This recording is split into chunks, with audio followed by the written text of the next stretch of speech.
आज गेले 3-4 वर्ष झाले शहाजीबापू पाटील आमदार असून त्यांचं जे म्हणणं आहे की सांगोल तालुक्यामध्ये मी कोट्यवधीचा निधी आणला, पण तीही हवेतली वावडी असून शहाजीबापूनं केलेल्या रस्त्याच्या उद्घाटनावरून लोकांच्या लक्षात येईल, ज्या ठिकाणी नारळ फोडला आहे त्या ठिकाणी लोक पडून मरायला लागलेत अशी कंडिशन आहे। शहाजीबापूनं तालुक्यातल्या जवळजवळ 50 रस्त्यांना डिजिटल लावून नारळ फोडून उद्घाटन केलं, परंतु अद्यापही त्या ठिकाणी रस्ते झालेलं नाही। आणि माझ्या गावाचा विषय सांगायचं झालं तर माझ्या गावामध्ये शहाजीबापूंनी फक्त एकच दौरा केला आणि त्यानंतर गावाकडे फिरकलेसुद्धा नाहीत आणि गावातील काय अडीअडचणी जाणूनसुद्धा घेतल्या नाहीत। अशा पद्धतीनं चुकीचे वक्तव्य करून शहाजीबापू खोटं बोलत आहेत असं सिद्ध होतं आहे।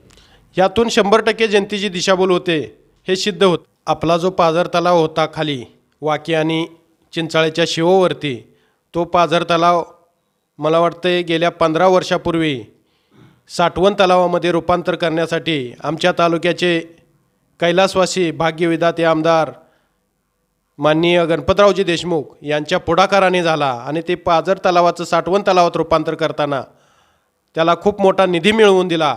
परंतु या पाझर तलावामध्ये सोडण्यासाठी पाणी अद्यापही आलेलं नाही। आताची लोक आमदार असे म्हणतात की पाझर तलाव असेल ते साठवण तलावात रूपांतर करू आणि त्यासाठी आम्ही भरगच्च असा निधी देऊ, परंतु हा सर्व त्यांचा खोटा आश्वासन आहेत असं मला वाटतंय। लोकसभेचे खासदार माननीय नाईक निंबाळकर साहेब फक्त प्रचाराला आमच्या गावामध्ये आले, त्यानंतर आमच्या गावाकडे फिरकलेसुद्धा नाहीत आणि त्यांच्या फंडामधून अद्यापपर्यंत 1 रुपयाचा निधीही आमच्या गावाला मिळाला नाही। आमच्या तालुक्याने त्यांना भरभरून मतदान केलं, आमच्या गावातूनही त्यांना मतदान झालं, परंतु त्यांना विकासाचं काही देणं घेणं नाही। त्यांना फक्त खासदार व्हायचं आहे आणि मोकळंच बोलून उगाच अंगावरती काहीतरी ओढून घेतात अशी त्यांची परिस्थिती आहे। विकास कामावर कोट्यवधीचा निधी आणला जातो आणि ती कामं तर दिसत नाहीत। निधीच्या फक्त GR दाखवला जातो आणि वावड्या उडवल्या जातात आणि या ठिकाणी निधी तर कुठं आहे हे समजायला तयार नाही। लोकांना मोठमोठे कामाचे उद्घाटन करतात, एवढा निधी आणला तेवढा निधी आणला म्हणून सांगतात, परंतु कामं कुठंच दिसत नाही आणि त्यांना येऊन जाऊन आमदार साहेबाच्या घराण्याशिवाय बोलण्याशिवाय दुसरा पर्याय नाही। कारण बोलायचं कुणावर, त्यांची बातमी जर व्हायची असेल तर देशमुख कुटुंबावर त्यांना बोलावंच लागतं। पुढच्या काळामध्ये येणाऱ्या विधानसभेच्या वेळेस, लोकसभेच्या वेळेस तालुक्यातील जनता त्यांना त्यांची जागा दाखवल्याशिवाय राहणार नाही। यापुढील भूमिका ही आमची अशीच राहणार आहे। आम्ही पाठीमागच्या 2 वर्षापूर्वी आमचा गाव कोणत्याही योजनेत नाही म्हणून आम्ही एक गावामध्ये हनुमान मंदिरात बसून त्यावर ठराव करून येणाऱ्या निवडणुकीमध्ये आम्ही त्या सर्व निवडणुकावर बहिष्कार टाकणार असा आमचा ठराव झालेला आहे आणि आम्ही तो ठराव सर्व विभागांना पाठवलेला आहे। त्याचबरोबर येणाऱ्या काळात जो निधी दिला जातो म्हणून सांगतात आमदार, तो निधी आमच्या गावापर्यंत अजून काही पोचला नाही। आमदार साहेब सांगतात हे खरं आहे, परंतु निधी आम्हाला तर काही बघायला मिळाला नाही। ते त्यांचं फक्त कागदावरचं घोडं आहे आणि ते त्यांनाच माहीत आहे। ज्यांना कोण टक्केवारी देतं आहे आणि टक्केवारीच्या मागं लागल्या अशा लोकांना फक्त ते तेवढी कामं देतात, बाकीचं काय जनतेची दिशाभूल करण्याशिवाय त्यांच्याकडे दुसरा विकल्प नाही। गेले 50-55 वर्ष झालं आमच्या वाणी चिंचाळे ग्रामपंचायतवर शेकाप पक्षाची सत्ता आहे आणि ही सत्ता असताना आमदार साहेबाच्या काळामध्ये वाणी चिंचाळ गाव दुष्काळी पट्ट्यातलं गाव असल्यामुळं प्रत्येक योजनेच्या माध्यमातून आमदार साहेबांनी जास्तीत जास्त देण्याचा प्रयत्न केला, परंतु आत्ताचे जे खासदार आमदार आहेत यांनी पूर्णपणे याकडे दुर्लक्ष केलेलं आहे। आमचं गाव दुष्काळी पट्ट्यात असूनसुद्धा जलसंधारणाच्या कामामध्ये शासनानं काही निधी दिला नाही, या आमदारांनी निधी दिला नाही, खासदारांनी निधी दिला नाही, पण लोकांनी मनामध्ये घेऊन स्वतः श्रमदान करून तलावाची खोलीकरण असेल, गावात जलसंधारणाची कामं केली असतील। यामुळं दुष्काळी परिस्थिती असतानासुद्धा थोड्याफार प्रमाणात आमच्या गावात पाणी आहे,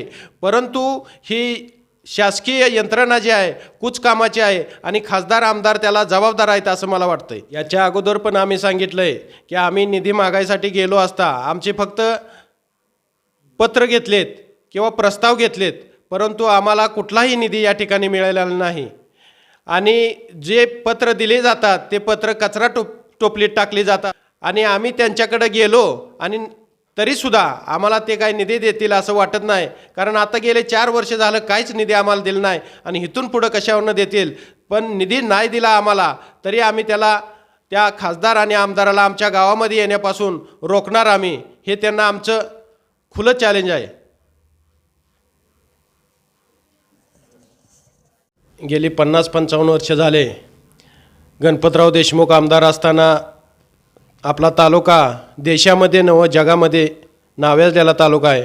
डाळिंबाचं उत्पन्न असेल, दुष्काळी परिस्थितीचा सामना करण्यासाठी आमदार साहेबांनी रोजगार हमीची योजना अंमलात आणली.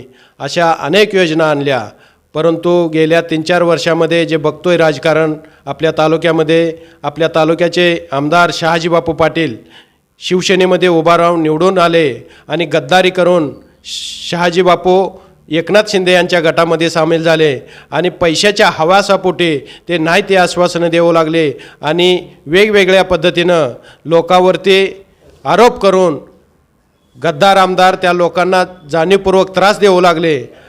अशा पद्धतीनं आपल्या तालुका कधीही अन्याय अत्याचार कोणावर होऊ देत नव्हता, परंतु पाठीमागच्या 3-4 वर्षामध्ये प्रत्येक गावामध्ये तलवारीबाजी असेल, खुनाचे गुन्हे असतील, बलात्काराच्या घटना असतील, असे अनेक प्रकार आपल्या तालुक्यामध्ये घडत आहेत आणि हे प्रकार ह्याच्या अगोदर 50 वर्षामध्ये कधीही घडले नाहीत.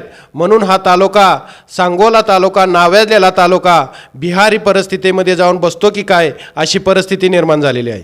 याच्या अगोदरच्या काळामध्ये तालुक्यामध्ये टक्केवारीची प्रथाच नव्हती, त्यामुळं कुठलाही अधिकारी आला तर चारित्र्यसंपन्न भाई गणपतराव देशमुख यांच्या विचारानं काम करत होता.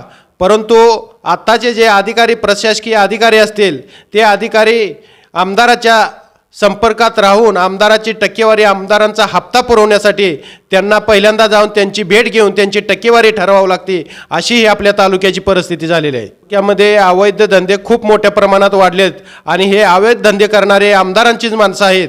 याच्या अगोदर तालुक्यामध्ये अवैध धंदे क्वचित प्रमाणात होते, परंतु आता राजरोसपणे अवैध धंदे चालतात आणि त्या धंद्यावाले लोक गावामध्ये दहशत निर्माण करून गोरगरीब जनतेला त्रास देण्याचं काम करतात आणि हे अवैध धंदे खूप मोठ्या प्रमाणात असेच चालू राहिले तर आमदारांचा फायदा होईल, त्यातून त्यांना टक्केवारी असेल ते मिळेल, यासाठी हे अवैध धंदे चालू केले जातात. आता कालच्या सभेमध्ये बोलत असताना गद्दार आमदार शहाजीबापू पाटील यांनी एक चुकीचं वक्तव्य केलं.